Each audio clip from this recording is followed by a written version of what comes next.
What's up, you guys? Sim here at Team Symmetry, here to bring you guys the next episode of the Good, the Bad, and the Yu-Gi-Oh! And yes, we are doing it on Gravekeepers. Gravekeepers is one of the decks that was requested. A lot of people were requesting decks that I had already done. People requested Dark World, Chaos Dragons, Rabbit. You know, I did all those early on.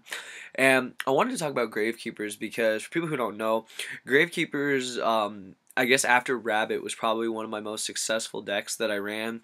I remember I picked up this deck back after Frazier won.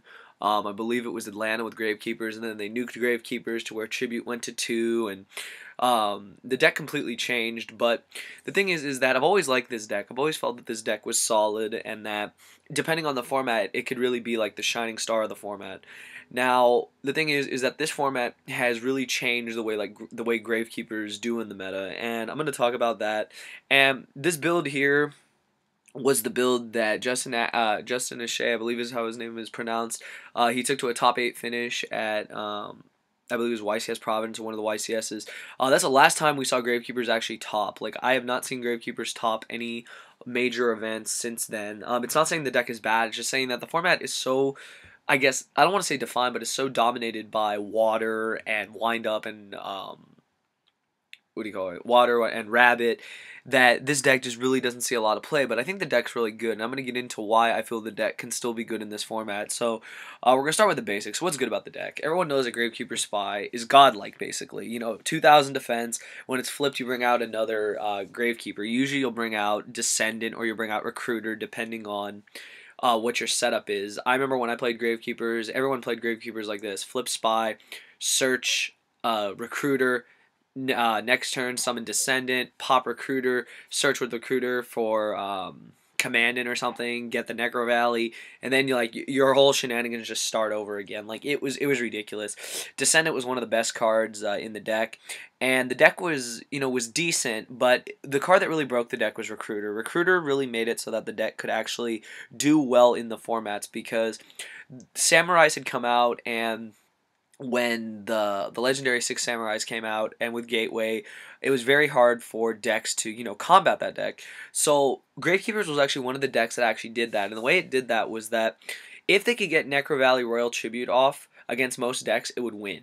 And that was what hurt decks like Agents, decks like Plants, and a lot of stuff. And the thing is, Necro Valley locked out Plants, it locked out Monster Reborn, it locked out Call of the Haunted, it locked out pretty much anything that resolved in the grave. I think that was really good, because not only did it give a 500-point boost, but it locked out cards like for 6 Samurai, their Double-Edged Sword technique, which was one of the most deadly cards in the deck, because they could just flip it, get 2 monsters back, synchro, or just attack you for game. So I feel that Necro Valley really put in a lot of work. Necro Valley still puts in a lot of work against a lot of decks like Chaos Dragons, or like other decks that just rely heavily on the grave. Gravekeepers had a great match against Agents and against decks like that.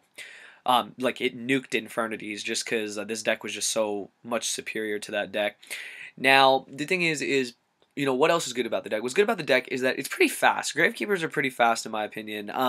People are telling me that they're slower now, and I would say they're slower compared to Water, but if you compare everything to Water, Water is without a doubt the fastest deck in the format, probably one of the best decks of the format, along with Wind Up, and its consistency and its advantage is through the roof. The ability to go Undyne, drop Dragoons, get a +2 to your hand is broken.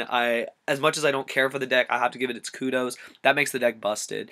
But at the same time, I wouldn't rule Gravekeepers out, because you could open Necro Valley Royal Tribute and Royal Tribute a water monster, water player's whole hand, and then they're kind of done, because they can't really come back unless they top deck Godly like an Undyne or a Diva or something. So I mean, if they don't have that, you're in a pretty good position. Other things that make Gravekeepers really good is the way they flow. Like, Gravekeeper Spy gets you your monsters, Recruiter gets you your monsters, Descendant pops pesky back row. That's why this deck usually doesn't main MST. And it just has a lot of cool tricks. Other cards that I like in this deck that weren't included in this build, but cards I like, I love Gravekeeper's Guard. When I ran my version of Gravekeepers, I ran one Gravekeeper's Guard because it was an extra out to Sheehan, it was an extra out to Stardust, and pretty much every synchro that had come out, because you needed the ability to just get them off the field. And I think Gravekeeper's Guard is still good because of cards like Zen Mains. It's also good against Pappy, as much as I love Pappy, because they can flip this. It'll lose attack, but it'll bounce the Pappy or another monster on the field. So Gravekeeper's Guard is really versatile. I always love one guard and one assailant. Assailant was amazing because it was another Sheehan killer. And see, I know I'm talking a lot about 6 Samurais, but you guys have to remember, when Gravekeepers were supreme, it was because Samurais were around, and this deck had a really good match against them. The ability, if they made Shein, okay, cool. You could kind of bait Shein out. It wasn't that hard. And you had warnings, you had cards to stop the summons, and you had just ways around them. I remember being taught immediately with Gravekeepers, always Solemn Warning, the first summon that a Samurai player starts off with, because their normal summon is key to them starting off all their combos. So I remember getting warnings for the deck and just being able to stop that deck because I'd warning the first summon, capitalize off that with my Gravekeepers. And once Necro Valley was in play, I was in pretty good shape because unless they removed it or something, I could get over the Shein with Gravekeepers Assailant. I could make them crash into Spy. I could search Recruiter. I could summon Descendant, pop Recruiter, and get all my stuff flowing again. And that's what I loved about the deck. Other things I loved about the deck, back then when we had 3 Pot of Duality, we have 2 still good. I loved Pot of Duality because in Gravekeepers, usually your special summoning comes from Gravekeeper's Spy. That's the only card that really special summons.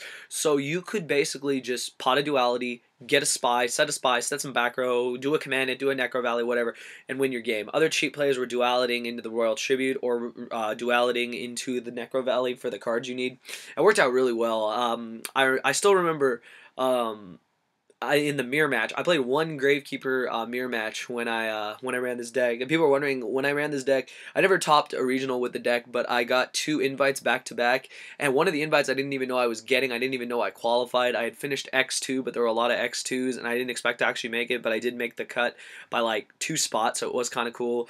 The thing is, I played the mirror match, and I remember I won the mirror match because he had a Necro Valley out. I had set... I had normal summoned Command It because it was 2100.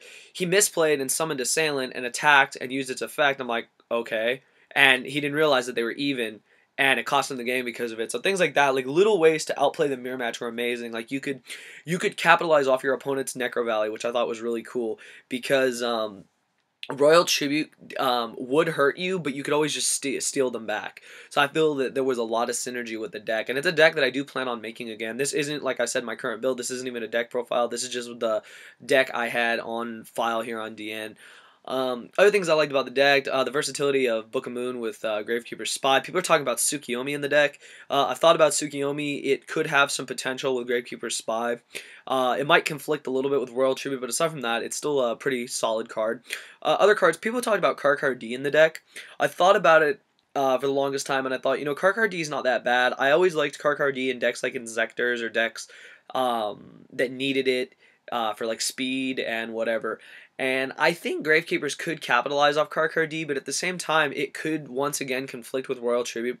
And I know I'm talking a lot about Royal Tribute. Well, the thing is that back when Gravekeepers were played, you ran all Gravekeepers and a Gale, and you used Gale to synchro.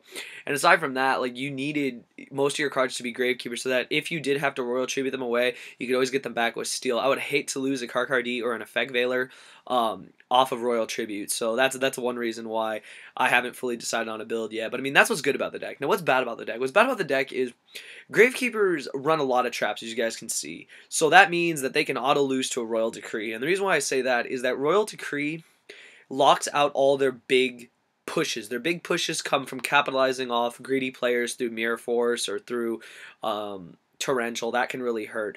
And they run so many traps, like I said, that their spells are minimal. You know what their spells usually are. And that a lot of their monsters are just not that strong. Attack-wise, Command is the strongest at 2100. Defense-wise, Spy is the strongest at 2500. If you can get over those cards, you can win. What I've noticed about this deck is that it can lose to a Royal Decree. It can lose. Spy can lose to Nobleman of Crossout, which kind of sucks because you'll lose all copies of your Spies.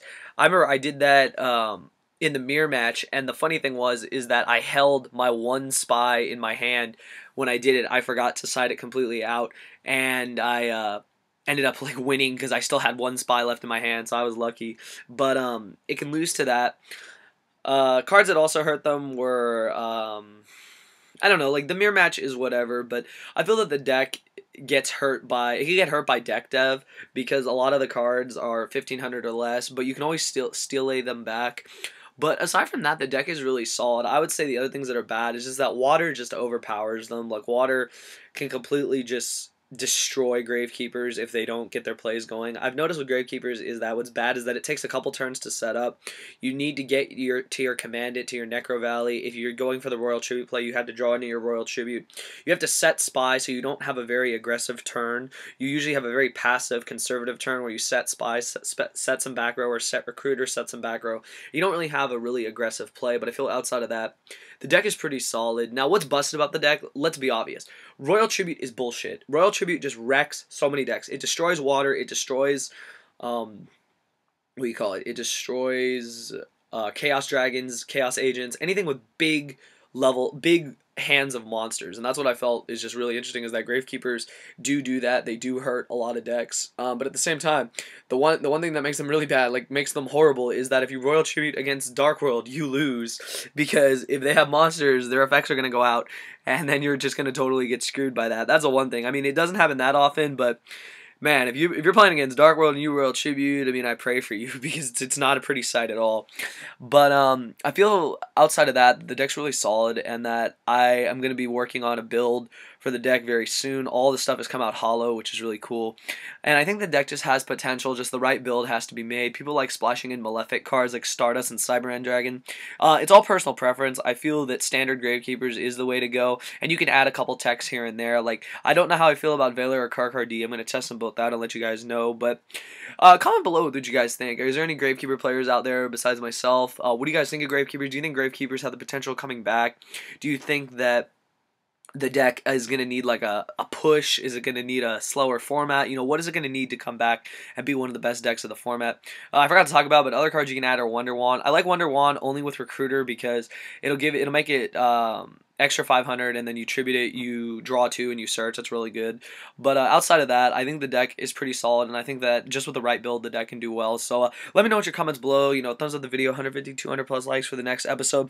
Comment below the next episode that you want. I want to get more I don't want to say meta decks, but I guess like tier 1.5, tier 2 decks. Like, I've done 6 Samurais, I've done Heroes. I'm looking to do X Sabers. I'm looking to do what other decks are there? I've already done Agents. I've already done Yugioh. I'm looking to do decks like, I don't know. You guys just have to really like help me out here, because I can do Heretics. I can do other decks like that. There's a lot of decks in the format, but I've covered a lot of the main decks, and I just want to cover like the lower end decks that people always forget about, because a lot of decks do have potential. It just depends on, like I said, how they're built and who pilots them, and what the matches are like. So just comment below what you guys think, and I will definitely be bringing the next episode to you guys, and I will be working on my Slim Psychology on side decking, so be sure to look out for that as well, and hopefully it'll all teach us something about side decking properly in this crazy format. So I hope you guys enjoyed the video. Thumbs it up, and thank you for watching.